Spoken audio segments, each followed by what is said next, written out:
भारत गया था, तो मेरा उत्साह वहीं से बढ़ा हुआ है। और मैं आज फिर एक प्रसंग आपके बीच में लेके खड़ा हूँ। देख लेना, अगर पसंद आए तो ताली बजा देना, नहीं तो कोई बात नहीं। अपनी रचना प्रस्तुत करने से पहले स्वरचित मैं आपको एक दो लाइनें पढ़ के सुनाना चाहता हूँ कि थोड़ा जोश आप में डालने के लिए कि इस कर्म भूमि की दुनिया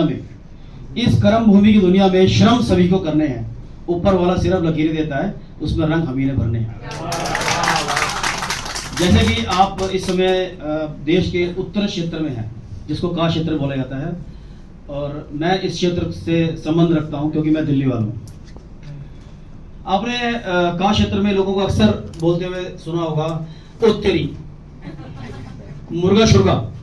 मुर्गा बोलेंगे तो क्या, चलो भाई मुर्गा शुर्गा बना लो, तो शुर्गा जरूर बोलेंगे। चाय शाय ऐसे, अरे यार ओ तेरी माँ आगे, अबे ओए, ऐसे शब्द इस्तेमाल करते हैं ना यहाँ पे हम लोग दिल्ली वाले, खासकर उत्तर क्षेत्र वाले। तो इन्हीं शब्दों से एक शब्द मैं निकाल के लाया हूँ आपके लिए निकाल के लाया हूँ, ओए।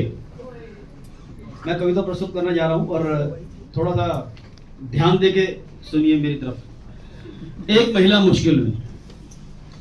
क्या हुआ, एक अनजान महिला ने एक बार मुझे ओए कहकर बुलाया। अनजान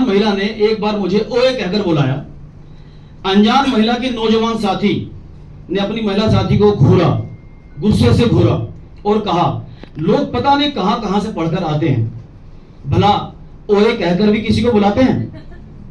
नौजवान महिला साथी ने अपनी महिला साथी को फिर से घूरा, फिर मेरी तरफ देखा और कहा, अब तो मैं शिष्टाचार निभाऊंगी और मैं आपको आपके नाम से ही बुलाऊंगी। और बोली, कृपया आप अपना नाम तो बताना। अब तक मेरे जैसा दिल्ली वाला शरारती तो ये सुनकर गदगद हो गया और मैंने तुरंत जवाब दिया, मैडम जी, आप जैसे लोगों का तो साथ है, वरना हम जैसे लोग तो अनाथ हैं, और मेरा नाम प्राणनाथ। अब तो महिला मुश्किल में फंस गई और अपनी जुबान पर अड़ गई। मुझसे बोली, इस नाम से अच्छा ना होगा आपको बुलाना, अगर कोई और नाम है तो कृपया बतलाना। मैंने कहा, मैडम ने मुझसे फिर कहा, कोई और नाम तो बताइए, घर पर आपको क्या बोलते हैं। मैंने कहा, मैडम जी, घर में तो मुझे सब दुलारते हैं, मेरे हर कदम को निहारते हैं, मुझे पुचकारते हैं और मुझे बालन कहकर पुकारते हैं।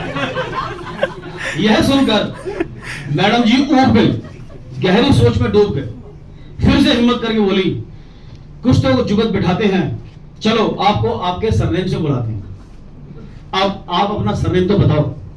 अब मैं शरारती, मैंने कहा, मैडम जी, सारी दुनिया ही एक गेम है, जहां देखो वहीं पर सब बैठे जहां फेम है, चलिए आप हमें हमारे सरनेम से ही बुलाइए, और स्वामी मेरा सरनेम है। यह सुनकर मैडम हुई निढाल, यानी खस्ता हाल, पर उसकी हिम्मत देखकर भी मैं था बेहाल। मैडम जी फिर हिम्मत करके बोली, अच्छा बताओ, तुम्हारी पड़ोसन तुम्हें क्या कहकर बुलाती है। अब तक तो सब शरारत थी, पर अब तो मेरे अंदर भी हरारत थी। सच मुंह से निकलना था, क्योंकि मैडम जी ने मुझे जगा दिया था और मेरा पहला प्यार याद दिला दिया था। आज भी जब वो मुझसे मिलती है या जुलती है, प्यार के नाम से आज भी वो खेलती है। कभी वो शर्माती है, कभी मैं।